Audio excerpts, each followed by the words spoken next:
Los monasterios de Aragón. Los monasterios nacieron al agruparse personas que vivían su cristianismo de una forma muy intensa. En el siglo VI, Benito de Nursia fundó una comunidad, los benedictinos, a la que dio unas normas de organización, la regla de los monasterios. Siglos después, para recuperar la pureza de la regla, nacieron primero la Reforma Cluniacense y más tarde la Cisterciense. Posteriormente surgieron otras órdenes como las de los franciscanos, dominicos y jesuitas. Comenzamos un viaje por parte del amplio y rico conjunto de los monasterios de Aragón, en el que conoceremos parte de su historia y organización, de su vida y sus gentes. Doña Sancha cuida de la educación de su sobrino Alfonso, futuro batallador, en el monasterio de Siresa. En pleno Valle de Hecho, es el más norteño y de los más antiguos de Aragón. Fundado en los inicios de un condado de Aragón aún dependiente del poder carolingio. De él pervive su iglesia de impresionante sobriedad que posee diversos elementos carolingios. A ver, ¿qué maestros tuvieron que ver con la iglesia del monasterio de Obarra? Los maestros cantores de Obarra, que hicieron el coro. O los maestros chocolateros de Obarra, que hicieron su golosa maqueta. O los maestros canteros lombardos, ¿eh?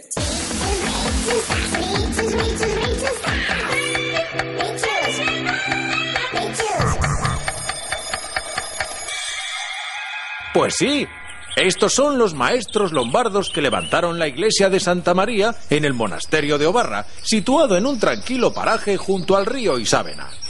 El monasterio, que estuvo muy unido a los condes de Ribagorza, tuvo su mayor auge entre los siglos IX y XI.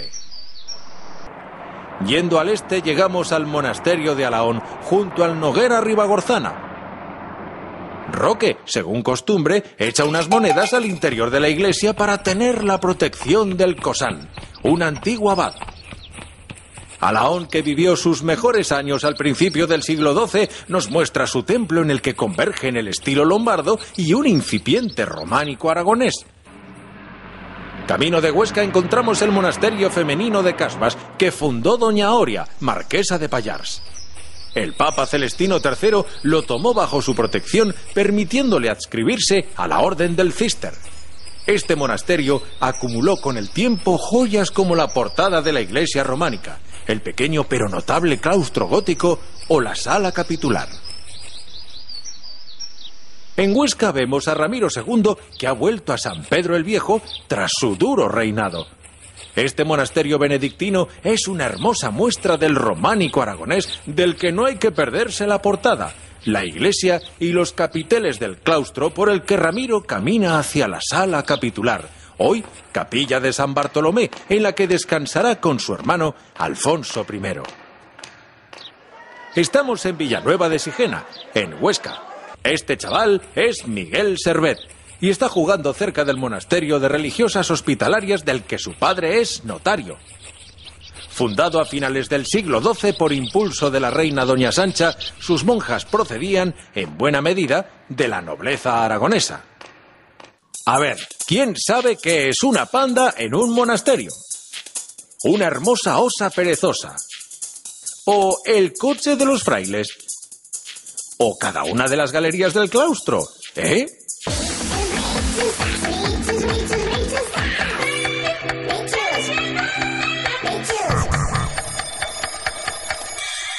Pues sí, elemento fundamental del monasterio, el claustro tiene planta cuadrada y las galerías que se levantan en sus lados se llaman pandas. Por ellas se accede a la iglesia y se articulan las partes esenciales del monasterio como la sala capitular, el refectorio, etc. En Zaragoza veremos 3 grandes monasterios cistercienses fundados en la segunda mitad del siglo XII. El primero, Veruela, es el más antiguo. Siguiendo el espíritu de la orden, se fundó cerca de un río, la Huecha, en tierra a colonizar. Abandonado tras la desamortización de Mendizábal, residieron en sus celdas los hermanos Becker, Gustavo Adolfo el escritor y Valeriano el pintor, que dejaron con sus obras un valioso recuerdo de su estancia. Ahora llegamos al de Rueda, a orillas del Ebro, donde vemos al monje Julián dirigirse al púlpito del lector en el refectorio. Va a leer un pasaje de la Biblia a sus compañeros mientras comen en silencio. Rueda posee, entre otros elementos a resaltar, su monumental iglesia con una peculiar torre mudéjar, el refectorio o su sala capitular de muy notable acceso y gótica estructura. Por último, junto al río Piedra se levantó este monasterio en el austero gótico de la orden y en el que sobresalen el claustro y la hermosa sala capitular, en la que vemos a sus monjes reunidos para tratar asuntos de la comunidad. En 1534 se preparó en él, por primera vez en Europa, chocolate, con cacao traído de América.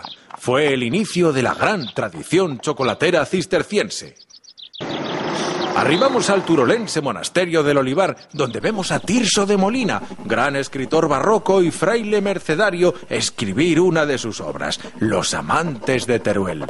En el siglo XIII se encargó a la Orden de la Merced que fundara este monasterio, que fue incorporando con el paso del tiempo distintos componentes y estilos. Su iglesia del siglo XVI y estilo gótico renacentista incluye elementos de tradición mudéjar. Nuestro viaje acaba en San Juan de la Peña, muy unido a los comienzos del Reino de Aragón. Con una ubicación singular, Sancho Ramírez lo cedió a los monjes de Cluny en 1071. A partir de entonces se levantó la mayor parte del conjunto que conocemos, en el que destaca el claustro, con sus capiteles de gran expresividad. Cuenta la tradición que aquí estuvo guardado el Santo Grial. Tras un incendio se construyó el monasterio nuevo en el siglo XVII. Visitad nuestros monasterios, recorreréis la historia de Aragón y disfrutaréis de su paisaje, de su arte, de sus leyendas. No dejéis de hacerlo. Vuestro viaje comienza ahora.